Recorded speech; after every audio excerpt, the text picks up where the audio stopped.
पण आता ज्या परिसरात उभे आहोत हा अकोले शहरातील प्रवरा नदी काठचा परिसर असून या प्रवरा नदी काठच्या परिसराच्या घाट व सुशोभीकरणाच्या कामासाठी आपल्या राज्याचे उपमुख्यमंत्री तथा नगरविकासचे मंत्री माननीय एकनाथराव शिंदे साहेब यांनी 15 कोटीची तरतूद या ठिकाणी अकोल्याच्या या प्रवरा नदीच्या घाट व सुशोभीकरणाच्या कामाला दिलेली आहे।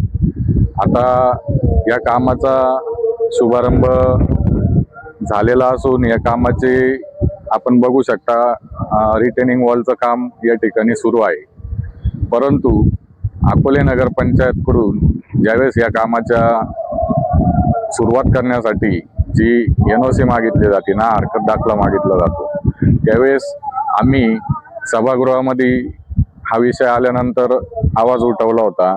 सभागृहात मागणी केली होती की नेमकी हे काम कशा पद्धतीचं असणार आहे। आपण घाट आणि सुशोभीकरण याचा उल्लेख करतो आहोत, पण मग फक्त रिटेनिंग वॉल आहे का खरंच इथं एक सुंदर जॉगिंग ट्रॅक बनणार आहे, या विषयावर आपण मी सभागृहामध्ये मागणी केली होती। खरं बघितलं तर माझ्या निवडणुकीच्या जाहीरनाम्यामध्ये मी गेले 2 पंचवार्षिक या ठिकाणी माझ्या जाहीरनाम्यामध्ये या गोष्टीचा उल्लेख करत होतो की प्रवरा नदीच्या जवळ एक आपण जसं नाशिक संगमनेर अशा विविध शहरांमध्ये बघतो तसा एक जॉगिंग ट्रॅक मी बनवणार। तर तो एक जाहीरनामा मी वर्षानुवर्ष या ठिकाणी मांडत होतो। त्यासाठी मी शासन दरबारी अनेक वेळा कागदपत्रांची पूर्तता केली आहे, मागणी केली आहे, निवेदनं दिली आहेत। आमच्या नगरपंचायतच्या विशेष सभांमध्ये असेल, सर्वसाधारण सभेमध्ये पण या बाबतीमध्ये आवाज उठवला होता आणि आनंदाची बाब आहे तो या ठिकाणी हा घाट मंजूर झालाय। परंतु आपण बघितलं तर या बाजूला आजची परिस्थिती अशी आहे की ज्या प्रवरा नदीचं पूर्णपणे काठचा परिसर सगळा अस्वच्छ आणि एकदम खराब झालेला असून अतिप्राचीन अशी कमनवेस या ठिकाणी उपलब्ध आपल्याला सगळ्या शहरवासियांना माहीत असून पण आज तिची अवस्था बघितली तर अतिशय तिथं झाडं झुडपं आणि पूर्ण अस्वच्छता निर्माण झालेली आहे।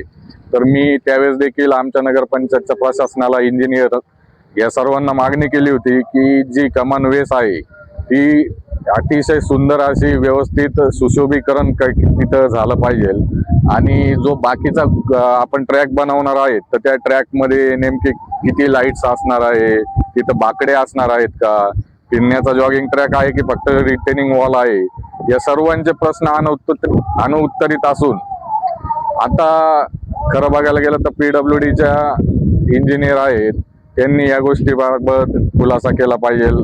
या एस्टिमेट मध्ये नेमकी काय आहे, इथं कसा त्यांनी ड्रॉइंग केलेला आहे, काय प्लॅन आहे, या सगळ्या गोष्टीची माहिती आम्हाला मिळालेली नसून मी माननीय आमच्या मुख्याधिकारी मॅडम यांच्याकडे रीतसर अर्ज दाखल केलेला आहे व या सर्व माहितीचा खुलासा मला मिळावा अशी मी त्यांना विनंती केली आहे। कारण मला आज हे काम जेव्हा अस्तित्वात इथं चालू झालेलं आहे आणि मला सगळे माझ्या प्रभागाचे नागरिक आज प्रश्न विचारत आहे नेमकी इथं काय होणार आहे, इथं कशी काय तरतूद केली आहे, तर आज एक प्रभागाचा नगरसेवक म्हणून मला ही गोष्ट त्यांना उत्तर देण्यासाठी माहिती असली पाहिजे आणि या सर्व प्रश्नांच्याच बाबतीमध्ये मी आता या ठिकाणी आपल्या समोर आलेलो आहे आणि या सर्व भागाची पाहणी करत आहे।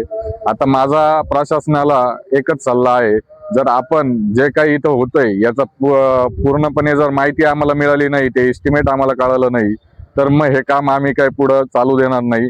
यासाठी हा आता मगाशी मी या ठिकाणी आलो होतो आणि तेथील कर्मचाऱ्यांना मी सांगितलं की तुम्ही जोपर्यंत आम्हाला माहिती मिळत नाही तोपर्यंत हे काम करू नये। आता त्यांना मी आपण विनंती वजा सांगितलेलं आहे, त्यांना सांगितलंय तुमच्या वरिष्ठांना विचारा, तुमचे कोणी जे काही ठेकेदार असतील त्यांना इंजिनियरशी संपर्क साधायला लावा आणि त्या गोष्टीची माहिती द्या। तसा मी अर्ज देखील केला आहे।